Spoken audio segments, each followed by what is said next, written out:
Yo, what up guys? Welcome to Jack's Off to another adventure.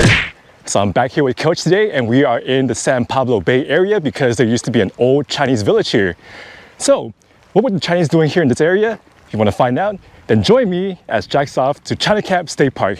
Let's go!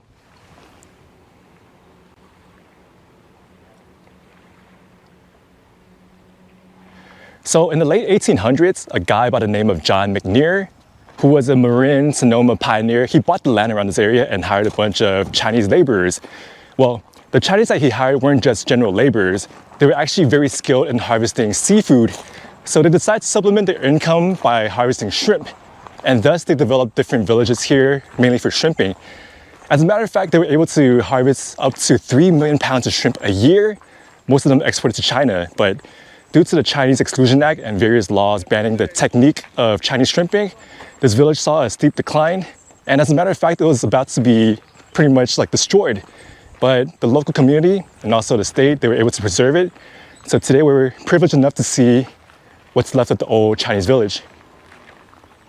So yeah, at one time there were many buildings here, including rustic homes, sheds, and stores. They even had a doctor, a barber, and a school teacher. So yeah, it was a full-blown Chinese community here.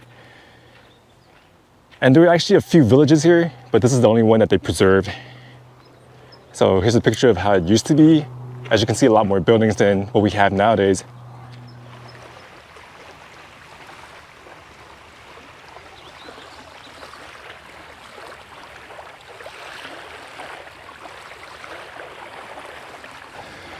Wow, and check out this boat. It looks like an original boat. I'm not sure if it's a replica, but look at the wear and tear. So wow. It was probably these kind of boats they used to shrimp. Pretty small though, but still pretty amazing. Wow. All right, so over here we have Frank's shop. And in case you're wondering who the hell Frank was, well, there used to be a guy by the name of Frank Kwan, who was the last living resident of Chinatown. Unfortunately, he did die at the age of 90, but 90 though, that's a long life. And you know how like Japanese people are notorious for living long lives and their primary diet is seafood? I'm guessing Frank, his main diet was seafood too, so if you want to live a long life, the secret, eat seafood. But then again, I'm a Chinatown enthusiast, I'm not a health expert, so if you want to listen to my advice, go ahead.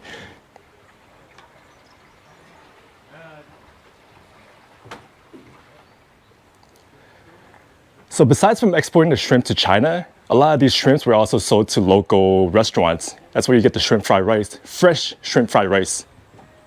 Oh wow, you have a museum here. Opens at 10, it's not even 10 o'clock, so nice. Let's check this out. Welcome to China Camp, 中國漁村. So it used to be a fishing village.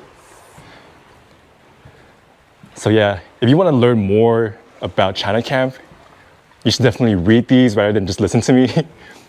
Oh wow, look at this. Oh, I love this one. They were able to put a design of old Chinese people on these. Wow. So yeah, they were probably shrimping with these boats too. Look at this.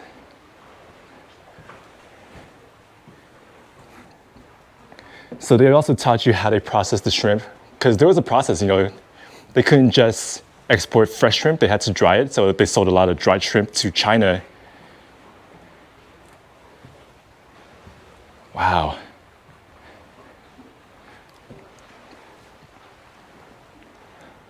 Oh, hey Birdie, what's up? Are you trying to check out the museum too?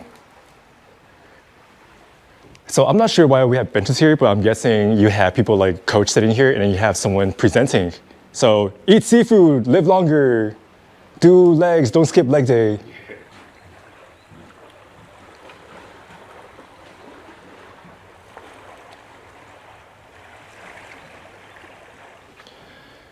So if you want a visual, here's an image of Frank.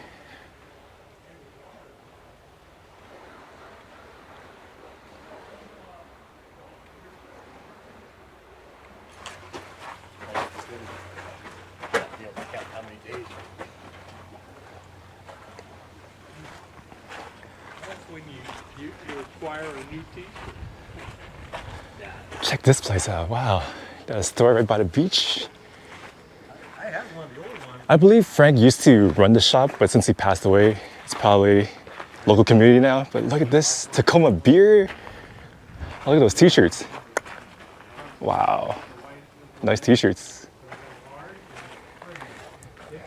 See what's inside? It's like a little bar inside. Nice.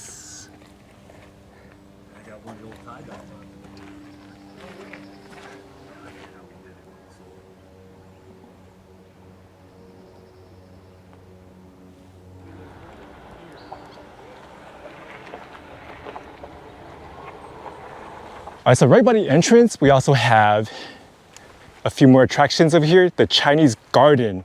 So aside from harvesting seafood, they also grew their own vegetables like bok choys, eggplants, cucumbers and stuff. So probably looks something like this back then, but with more vegetation.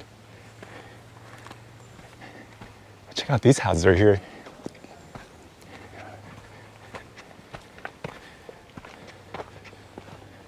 Are these additional museums?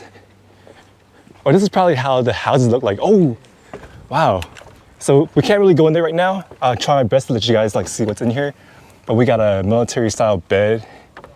This used to be the housing. I'm trying to shadow it so you guys can see it inside. There's a table. There's a little stove. That's about it. Wow. Yeah, too bad it's locked right now, so we can't really go in there. And there's another house up there. Let's go check that out. You got Coach very enthusiastic about the house. Wait up, man. I know you can't hold your excitement, but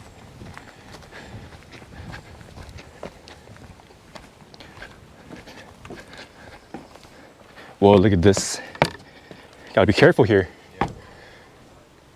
Oh, no. But for this house, you can't even see the inside of it. That sucks. Can we peek inside? Can't really see what's in there. It looks pretty empty. Well, I'm guessing it's a residence house back then too, but you know, believe me if you want, I'm going with it. Old Chinese resident house right here with one of the best views.